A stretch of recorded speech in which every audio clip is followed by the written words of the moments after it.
Hello friend, स्वागत है आपका विकेट वीडियो में। काफ़ी इंपॉर्टेंट वीडियो, खासकर क्लास 6 में जो पढ़ रहे हैं उनके लिए, हिंदी के लिए काफ़ी इंपॉर्टेंट हो सकता है। और मे भी एक क्वेश्चन आपको आने का चांसेस है, लेकिन कोई भी क्वेश्चन अगर नहीं समझ में आएगा तो आप कमेंट में जरूर लिखिएगा। और काफ़ी इंपॉर्टेंट, इसको ध्यान से सुनिए और ज़रूरत पड़े तो नोट कर लीजिए कि आँख के लिए एक शब्द का अगर आपको चयन करना होगा तो क्या करेंगे, तो आँख के लिए एक शब्द हो जाता है नयन। जल को धारण करने वाला के लिए, तो जल को धारण करने वाले के लिए एक शब्द हो जाएगा जलधर। एक प्रकार की जो घास होता है उसको हम लोग दूब कहते हैं। आंसू का समानार्थी होता है अश्रु, और असमान का पर्यायवाची, तो आसमान का हो जाता, आसमान का हो जाता है अंबर। आगे बढ़ते हैं।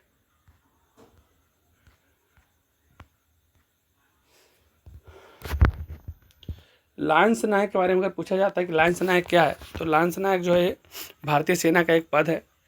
पंजाब रेजिमेंट क्या था, तो स्वतंत्रता से पहले अंग्रेजों की भारतीय सेना का एक दल था। सूबेदार, तो सूबेदार जो है स्वतंत्रता से पहले सूबेदार भारतीय सेना का अधिकारियों का दूसरा सबसे बड़ा पद था। छावनी, सैनिक के रहने का जो क्षेत्र होता है उसे छावनी कहते हैं। संपर्स और माइनस टीम, तो अंग्रेजों के समय का एक हॉकी का दल था। और आगे बढ़ते हैं।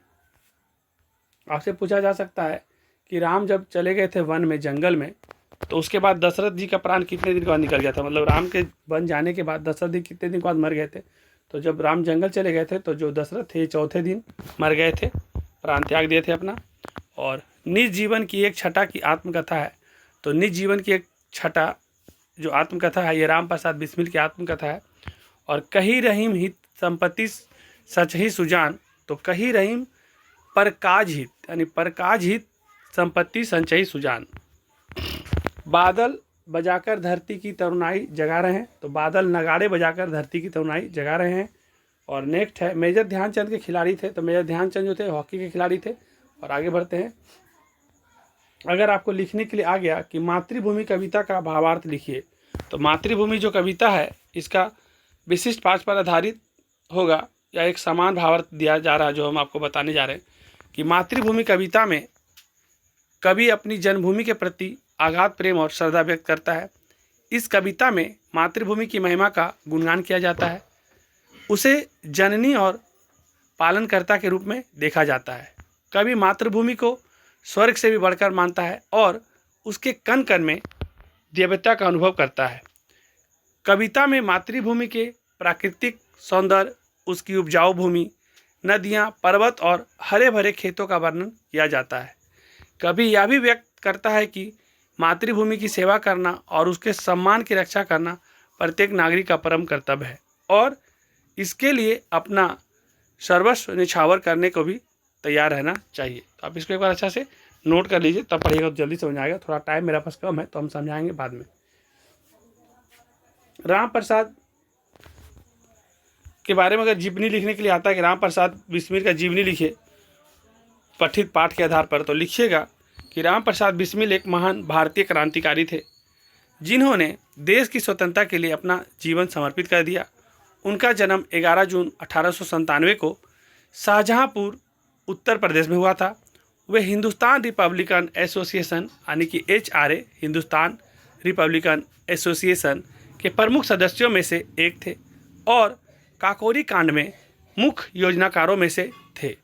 बिस्मिल एक कवि, लेखक और अनुवादक भी थे जिन्होंने सरफरोशी की तमन्ना अब हमारे दिल में है, ये राम प्रसाद बिस्मिल के द्वारा ही लिखा गया है, जैसे देशभक्तिपूर्ण कविताएं लिखी है। उन्होंने अपनी आत्मकथा भी लिखी है जो स्वतंत्रता संग्राम के इतिहास का एक महत्वपूर्ण दस्तावेज है। 19 दिसंबर 1927 को उन्हें फांसी दे दी गई थी। 19 दिसंबर 1927 को राम प्रसाद बिस्मिल को फांसी दे दी गई थी, लेकिन उनका बलिदान देशवासियों के लिए प्रेरणा स्रोत बन रहा था। और इनकी जो माँ थी, इनका काफ़ी हौसला बढ़ाई थी और काफ़ी साहस देती थी इनकी माँ।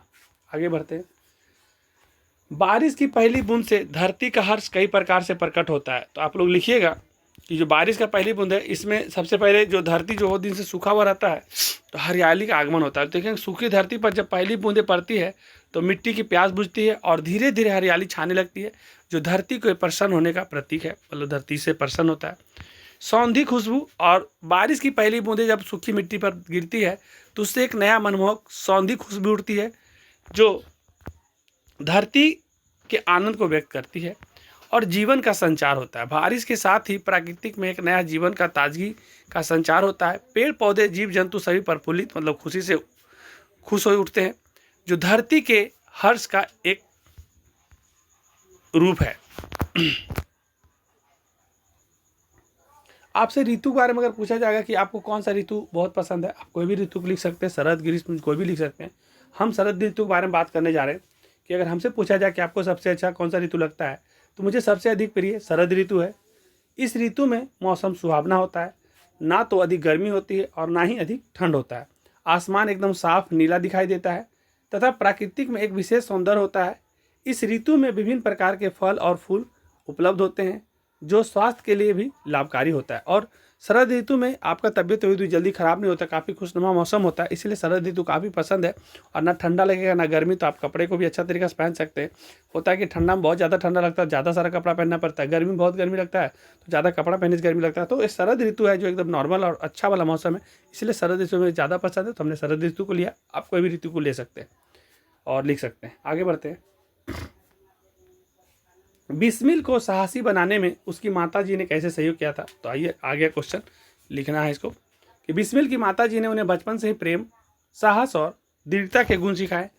उन्होंने स्वयं कम उम्र में विवाह किया। जब बिस्मिल की माँ थी उनकी कम उम्र में शादी हो गई थी और उनका शिक्षा उक्षा नहीं हुआ था, लेकिन इसके बावजूद भी वो शिक्षा प्राप्त की और बिस्मिल व उनकी बहनों को भी पढ़ाया। उनकी माँ की शादी कम उम्र हो जाने के बाद भी उन्होंने अगल बगल पड़ोसियों सहेलियों से पढ़ करके उन्होंने अपना पढ़ाई पूरा किया और वही पढ़ाई करने के बाद अपने बेटे और बेटियों को पढ़ाया। उन्होंने बिस्मिल को स्वतंत्रता संग्राम में भाग लेने के लिए प्रेरित किया और बिस्मिल स्वतंत्रता संग्राम में जाना चाहते थे, इसलिए उनका माँ बहुत प्रेरित की थी और उनके साहसी कार्यों में उनका समर्थन किया, जिससे बिस्मिल साहसी बने और देश के लिए बलिदान भी दिया अपना जान का बिस्मिल ने।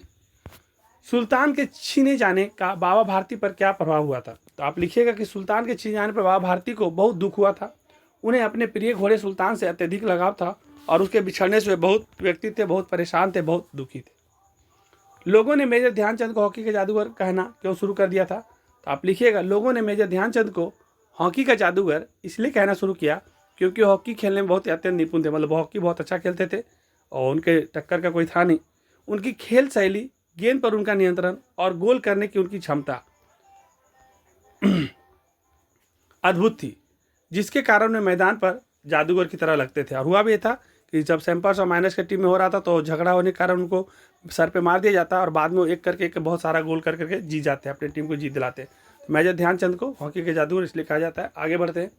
खड़क सिंह सुल्तान को पाने के लिए बाबा भारती से किस प्रकार छल किया, तो आप लोग लिखिएगा खड़क सिंह ने सुल्तान को पाने के लिए बाबा भारती से छल किया। वह एक अपाहिज भिखारी के वेश में बनकर रास्ते में बैठ गया और बाबा भारती से मदद मांगी।